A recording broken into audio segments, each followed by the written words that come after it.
Hello, beautiful world, and welcome back to Postgame with Simone. I am your host, Simone DeLoach. If you're new here, welcome. So good to have you. If you're returning, thank you for coming back. We've got a good one for you tonight. Tonight, I have Jasmine Saborov, a University of Colorado graduate, and is now coaching at Harvard. She is on the coaching staff with Harvard University, crushing it, being who she is through and through, which is a phenomenal person and an exceptional basketball player. She has blessed me with sharing her story on this platform and sharing a lot of the things that happened during her collegiate career, as well as how she transitioned into coaching and the message she wants to send to not only young student athletes or young athletes, but also the message she wants to send to her younger self. So without further ado, it is my pleasure to bring you this conversation. This is Postgame with Simone, and our host tonight, Jasmine Saborov. Enjoy.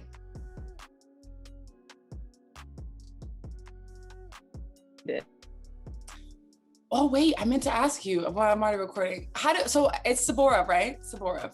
I'm saying Saborov, yeah. Saborov. Yep. There was no need to call you anything other than Jazz or Doc. So yeah, I know. It was weird if you guys ever called me Jazz. Yeah, Jasmine. Well, Miss Jasmine Saborov, Coach Jazz. I know you as Doc. Welcome to Postgame with Simone. Yeah. Thank you so much for being here. Thank you. I'm so excited to be here. Yes. So excited. I could not have asked for a better person to join me on today, especially with March Madness happening, and we're in the championship game now, and I'm excited to hear kind of your perspective on what the game looks like now, right? Because as a college athlete, you got to experience the ups and downs of it, but then to be on the other side of it and coaching and watching and recruiting, I mean, that's a whole nother game within itself. Right. Yeah. As you introduce yourself, I'm going to fix my light because I'm upset that it did what it did. Okay. So yes, introduce yourself. Tell the people who you are and how we know each other.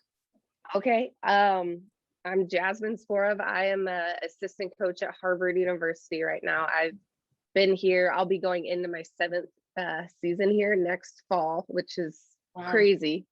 But Simone and I know each other from high school when we were babies, which is just crazy. I mean, I was so excited to hear from you about this podcast. And, I always get Facebook memories pop up on my phone, and it's like 10 years ago or over 10 years ago. And I'm like, oh my gosh, but that's how far we go back. And, we grew up together in that regard. And, almost played in college together, actually, for a second. I thought about coming to be a Hoosier with you, but yeah, so we go way back, and basketball has brought us together, and it's cool that it's kept us in touch and bringing us back together now.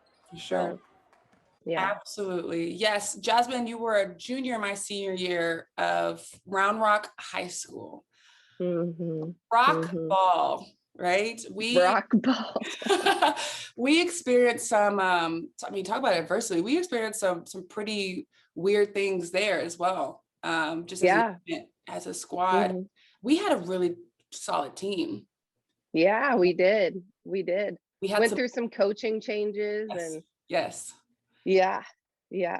We had some really talented players. I mean, and unfortunately, I don't remember winning or losing, but I don't think our talents showed in that aspect. Like we were a very talented team, but the wins and the losses kind of overshadowed some of that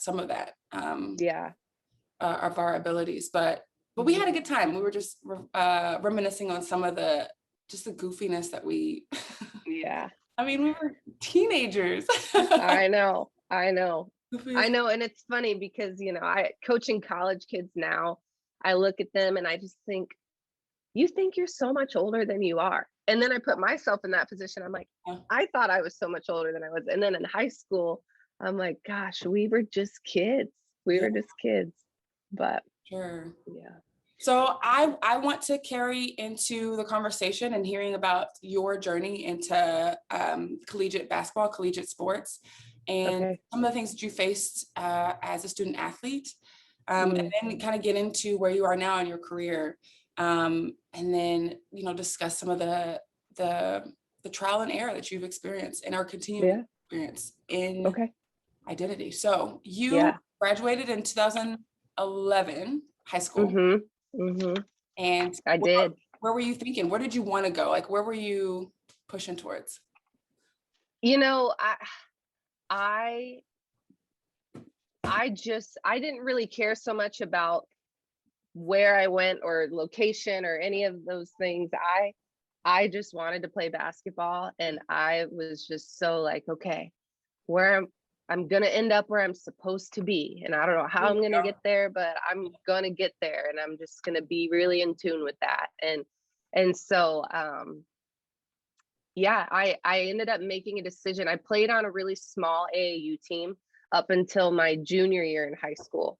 And it was awesome. We had a great time and got a lot of exposure, but I needed a little bit more because I felt like I could do a little bit better than what I was getting, than the level of schools that I was getting recruited by. So I made a change and went to a Nike travel team and got more exposure. And sure enough, that happened. And so I signed a little late, but yeah, I was open to leaving Texas, leaving Round Rock. Yes.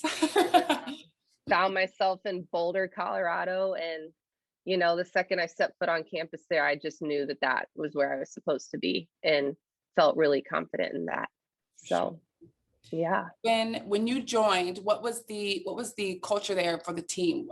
Seniors, like how many people were ready to play, the coaching staff? What did you walk into? Yeah. So my situation was interesting because they had just gone through a coaching change. So my class was our head coach's first recruiting class there. So she got in and just kind of had what she had on the team. And it was a transition from the Big 12 to the Pac-12. So that was a really interesting thing because when they first started recruiting me, I was like, awesome, I'm going to stay in the Big 12. This is, I feel like both of us kind of grew up and like being groomed as Big 12 players in Central Texas, and so that was comfortable for me. And I was excited about playing in the Big 12. And then we transitioned to the Pac-12. And, that she brought the four of us in my class in and expecting, that we would be ready to play and kind of be thrown into the fire. And so that's what happened. And we found a lot of success because we were a Big 12 team playing in the Pac-12, and the style of basketball is so much different. And that was really fun, but it was a really cool experience because I was excited to be a part of a class where we could come in and make an impact right away. And we're expected to do that, Right. So you go from, getting significant playing time, right, in high school, and then like you're transitioned into AAU basketball and summer ball.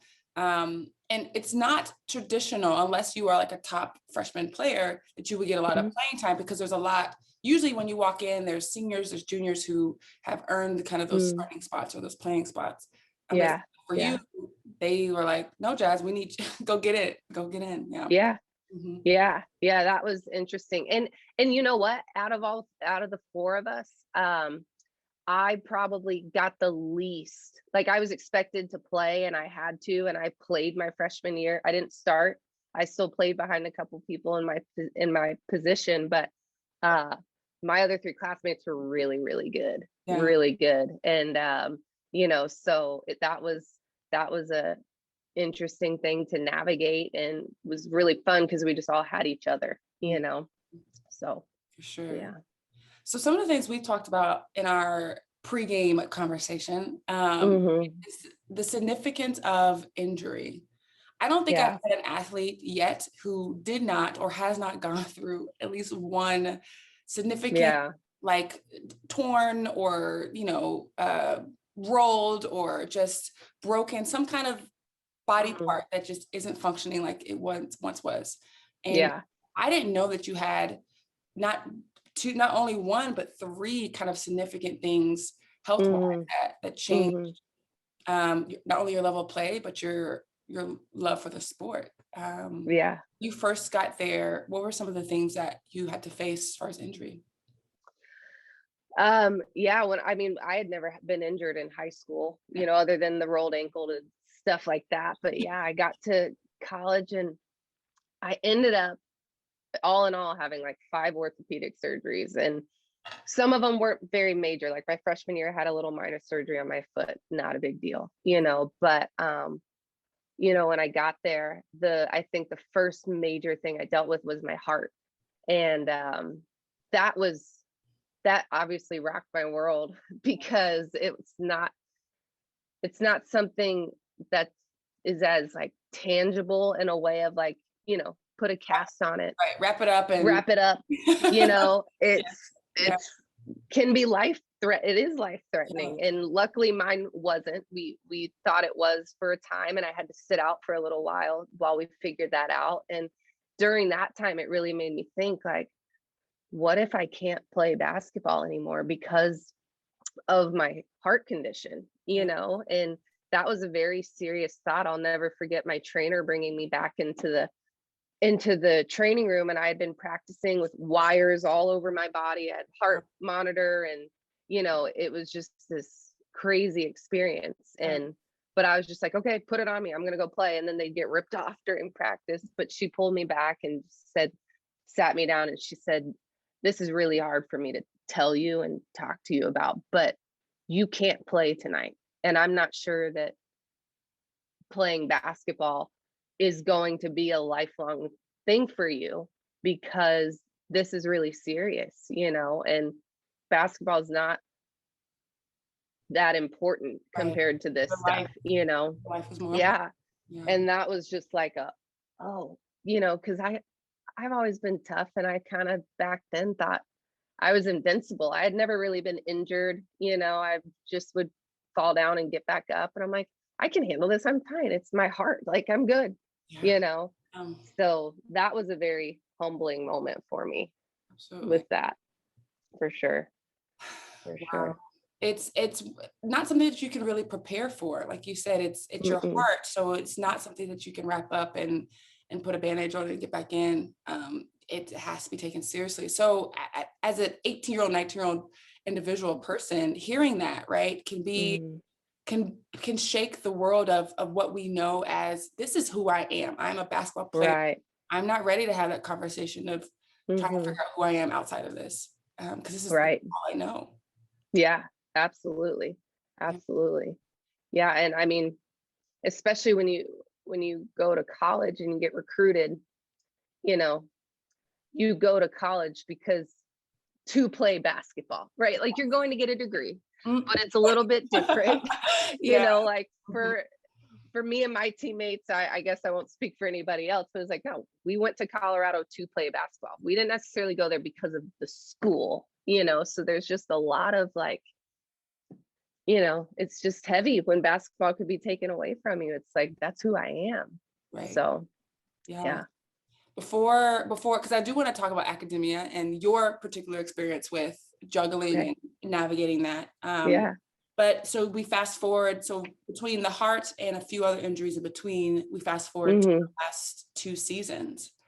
Yeah. What happened? Yeah, I broke my foot going into my junior year. So dealt with the heart. Everything was fine, by the way. Yes. People, Yes. I can be active. That's great. Right. So I broke my foot, and it kind of happened in a way where I played on it for too long. Mm. And when I realized I couldn't play anymore, I played one too many games to redshirt, so I lost my junior year, and that was really hard. Mhm. And then I get through that, and then my senior year, I blew out my hip, and it also happened to be the game after the red shirt cutoff deadline. I forget exactly how many games it is. I think it's 12, but I had played one too many games to redshirt then. And so in that moment, I thought, okay, well, I just lost my junior year. Yeah. And my junior year one, like I was playing the best basketball I had been playing in my life. I was just on another level. and it was gone. And so then senior year comes around, I'm playing better and feel like I'm back in that place. But that happened. And so, and I had every intention of playing professionally afterwards. That was my plan, and I was going to stick to it. But I didn't want to end my collegiate career having lost 2 seasons in a row, and not being able to get my 5th one back because of it. So I made the decision to tough it out with my hip, and, had them pump everything they could into my body. And I got to the point where I didn't even practice. I literally just played in games my senior year in order to make it. Yeah. And I had surgery planned for right after season was over. And I just stuck with it. And I just said, you know what, I'm just going to trust that, like, I feel good about finishing my collegiate career on the floor, and everything else will take care of itself. We'll see what happens after surgery, So I got surgery, and it was obviously a lot worse because I played for however many games, and I still had every intention of getting myself back together and getting out there again, because I had the opportunities to do that. But it quickly just became, my desire to do that wasn't strong enough to go through the rehab that I was going to need to do in order to get back there. So I made the decision to set that down and felt good about it, and we'll probably get there. But then, a few years later, last year, I had an opportunity to go back and try and play, and I almost did, but I kind of was like, I'm okay not doing that. I don't need to prove that to myself. So right. Yeah. If we can, I want to backtrack just a little bit. Yeah. Because what you just said is very important. I don't need to prove to myself, right, that I go pro. So I want to come back to that. Okay. Jasmine, who was in the room making these decisions with you? Because again, we're like considered adults. This is right. much like our lives that we know as basketball. We're almost, we're very adult, but we're also very childlike, right? And so you choosing to make this decision of, no, I'm going to play on this because I don't want to not have 2 back-to-back seasons, right? In pursuit for professional play. I'm just curious for you, who was in that room kind of going back and forth, tug of war about making that final decision with you? It was a combination of, it was my trainer, the doctor, and sometimes one of my coaches, and but a lot of times it was my trainer was always with me. Every doctor's appointment I went to, she was there with me, and just helped interpret everything that the doctor was saying so that I could understand, because I'm not a doctor. But so she was always there. And then it was really a process of, we would talk about it even on just the ride home from the appointment, and she would give me her opinion. We'd get a coach involved, and I would sometimes talk to one of my parents about it, but even they never had a say in it, because really it was, I just did what I was told to do, and with my hip, I had the option where they said, you can do this if you can handle it, but you also don't have to, and so I made that decision really on my own. But when I think back to all the other decisions, it was really,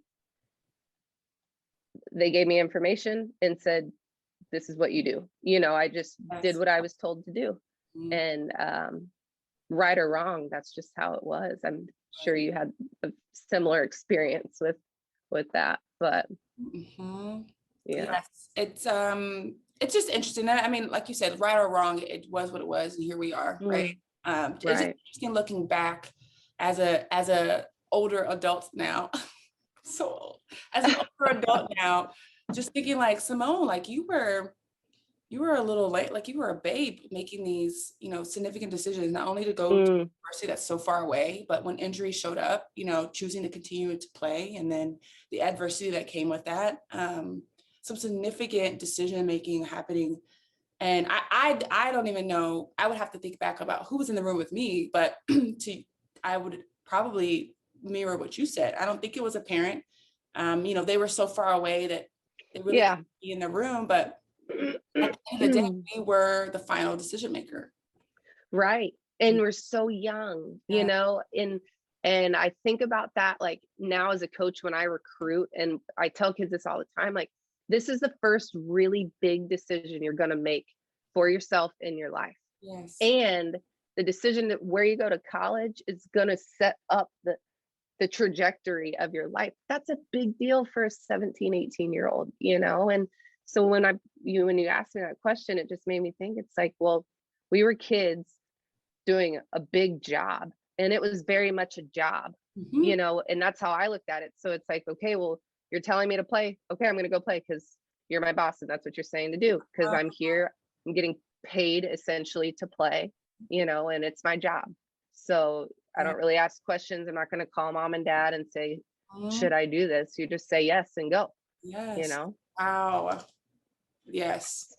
That I like that perspective. It's the job. And even in a workplace now, being in where we are post athletics, even on a sick day, you take your ass to work. Right. Right. You were Right. like heaving over.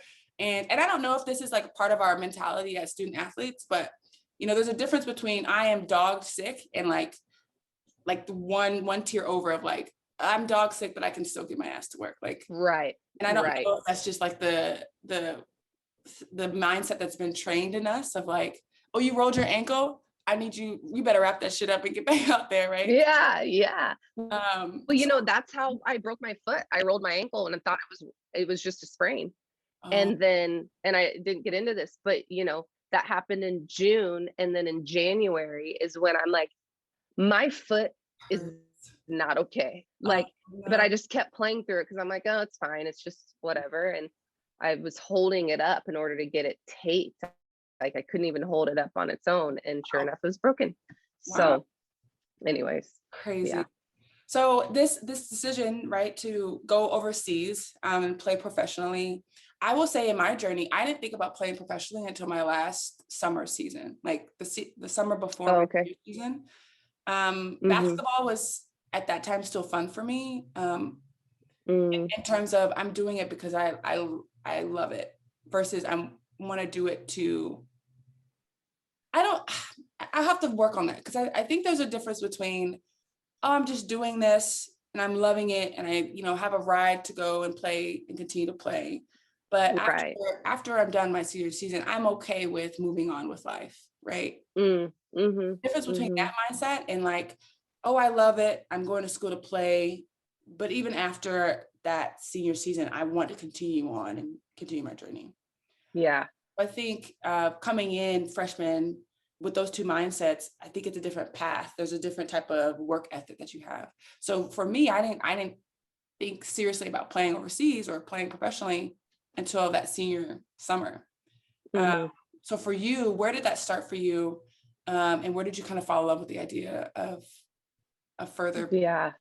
being a player? So this story is a little corny. And I haven't thought about this in a long time, but Uh-oh. we have a home video of me when I don't know, very little, probably like 6. And I am in the garage bouncing a basketball. The WNBA had like just started, like it was the new thing, right? And my mom's like, "What are you doing?" I'm like, dribbling the ball. I'm like, "I'm gonna play in the WNBA one day," like in the garage. Oh my God. And literally for as long as I can remember, Gosh. it was my dream to go to college, play basketball in college, and then play professionally after that. That's just what I wanted to do. And I knew that from probably that day in the garage when I was watching the WNBA on TV anyway. So Wow. yeah, that was just my dream, and I struggled a little bit because I felt like I was right there. I had it, and it was there. And I had to make a hard decision to be in tune with my body and my heart, not the heart condition part, but what do I want in my heart? And that was really hard for me because that's just what I was going to do. And there was no doubt in my mind that I was going to do that. And so when I made that decision, it was hard, but at the same time, it felt so empowering to make the decision to say no and to stop going because I wanted it so bad and I knew that, and I was able to separate those feelings and be like, this is the better decision for my life long term. That was sad and hard, but also felt really powerful, so Wow. yeah. That story is the furthest thing from corny, first of all. I love that and can just see you. I can see that interaction going down and you just having the biggest attitude about, this is where I'm about to be, Mom. So yeah, I don't know. Like, what do you mean? What are you asking me what I'm doing? I'm dribbling and I'm practicing and I'm playing in the WNBA. That's right. Oh my gosh, So, guys. Again, two separate like mindsets of like what it looked like to play or what you want to do after your collegiate career in both of our stories. That 6-year-old little girl, how do you honor her today? Like, how do you oh man, give her I love that question, because I talk to my kids about this all the time, where we have fans in the stands. Normally we didn't this year, or when I was playing, it was so important to me every time I walked on the court as a player and now as a coach. Like, there's so many little girls here watching us play. And I just remember being that little girl in the garage, but going to games and being like, I want to be you one day, and just like looking up to those people so much. And so like, I am very intentional about thinking about that, because those girls are doing the same thing that I did. They're doing the same thing that all of my players do now or used to do, and I think it's so important that you honor that and that you carry yourself in a way that makes them want to be you. Not that it's all about you, but the idea of that and being like, hey, and maybe you look like me. Maybe you don't know anyone who looks like me or looks like you, but you found someone who looks like you do. And you want to be like, oh, maybe I could go to Colorado, or maybe I could go to Harvard, and make them dream big. So that's how I honor that, because I'm intentional about thinking about that. I'm just an emotional person. So if you just see, I almost started crying when I talked about that too. Let me tell you, this is one of the reasons why I've chosen the career path that I have. Something significant, not only about representation, but about having someone like me. Again, not just seeing a Black woman, but it's also just having someone to kind of reach back out. Made it to this part of life, and you're reaching back out to service those who haven't quite made it yet. Right. And when I decided to go and pursue my career in therapy and working with individuals on life changes, I knew that I was reaching back out to that 6-year-old. He was about 14, 13-year-old version of Simone, 12-year-old version of Simone, and giving back to her, because she needed someone during that season and just, didn't have it. And so I can be who I needed to be for another, group of another generation, then God damn it, I'm going to do that. So I love that you're choosing to feel honor. I love that. And to be honest, that's why I coach, because I had one of my coaches was exactly what I needed at that time, and I want to be that for somebody else. I know this is a hard time in kids' lives. High school's hard, but college is hard. You're figuring 18 to 22 is just a weird time in people's life. They need somebody. And So it's my motivation behind it. Sure. Oh, I wasn't expecting us to go there, but I wasn't either at all right, all. we'll take it. I love it. So and just to like the piggyback off of all that we've just discussed, in a weird way, do you feel like you were prepared to say, I'll see you later? I was gonna say goodbye, but it was like, or do you feel like you were prepared to hang up your shoes in that time when the opportunity came back? When the second opportunity came back, Mm-hmm. yeah, you know, I went through a little bit of that thought process was hard for me because there was a part of me that's like, okay, this is my chance to prove to myself that I can go back and do it. You know, I can do what I dreamed of doing, and I knew I could do it. And so when I thought more about it, I think the reason I was putting so much thought into it and wanting to do it was because of that initially. And then I had to step back and be like, hey, it's just good enough that they called you, you know? Yeah.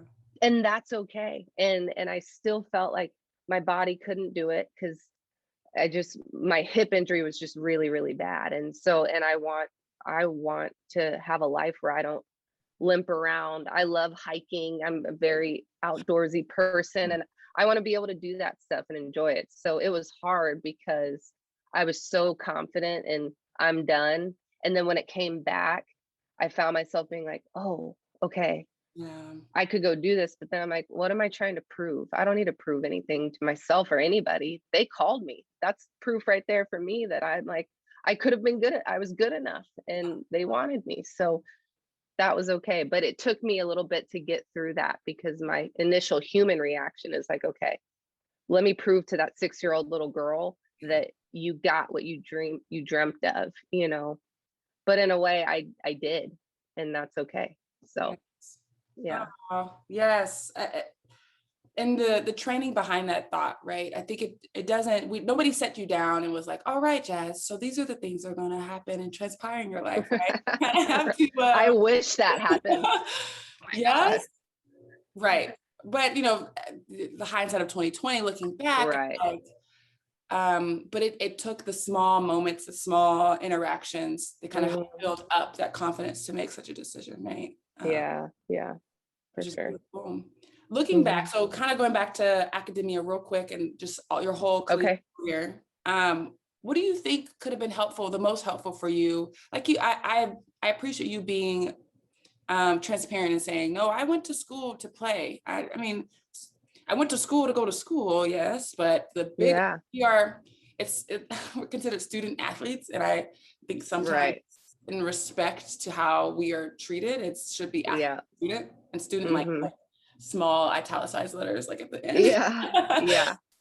Exactly. What do you think is necessary or could have been necessary for you in having a better relationship with the student part for you? I'll give an example. So some of the conversations that I'm having is, you know, our academic advisors have our best interest, but to an extent, because they have our best interest in regards to the sport. Oh, you want to go to the business school? Sorry, it doesn't match up with your practice schedule. Right. Yeah. For you, what might have been some of the gaps that could have been a little bit more strategic in helping you define, you know, your academic career? Yeah. Oh, I mean, my perspective on this is so different now because of where I work.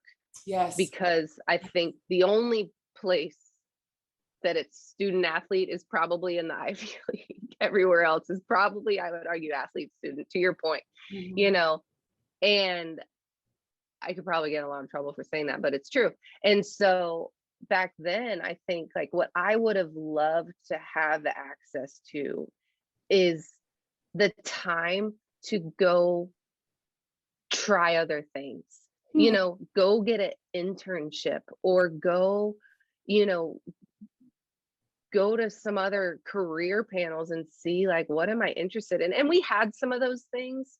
But I think the biggest thing would be access to the time to go have another job or do an internship would have really been beneficial for me in being like, there's more to life than basketball. Yes, you are here for basketball and we are paying you to be here. So you owe that to us. Great. There's more to life than basketball. What 1% of athletes go play professionally or something like that after college, you know? Yeah. So it's like the odds are not in your favor. So why are we treating all of the student athletes like you're going to go play professionally and we're not going to develop you as a human outside of your sport better? And I think I'm sure some schools and some places do a really good job of that. I will say, and just brag on my job really quickly. Yes. We don't have summer school here. We don't require our athletes to be on campus in the summer at all, because it's really important here that all the students go do internships in the summer, go build your resume, go get a job, or go home and just be with your family.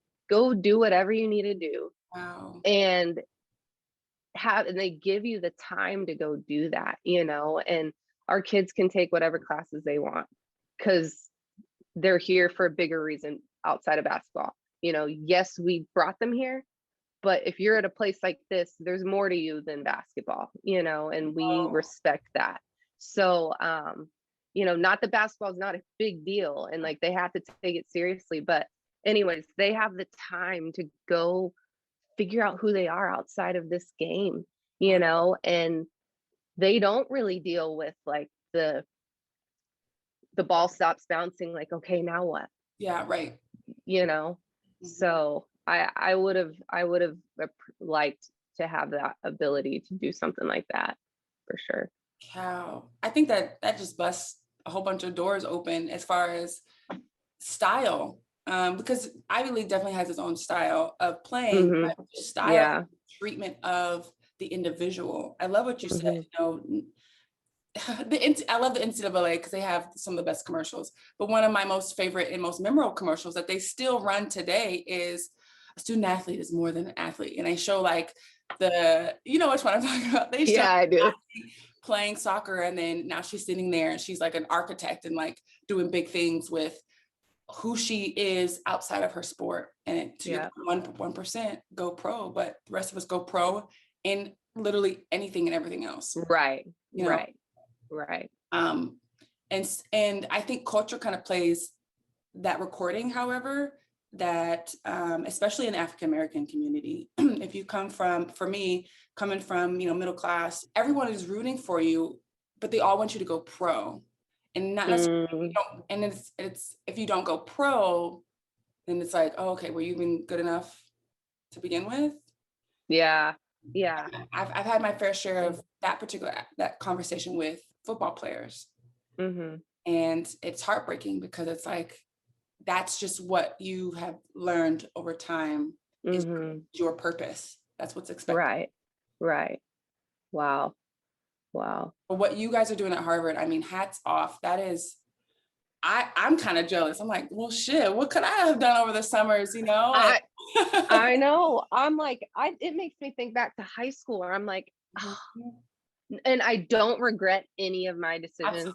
I loved my career and the choices I made, but it's just such a special place. It really is. And they do it the right way here. And I'm just so lucky that I get to be a part of it and and see that. So you talked about the difference of the kind of conversations you have with your players, right? It's different who you were at 18, 19, 20. The conversations you might have been having is completely different than what you were as a coach having with your student athletes. Oh yeah.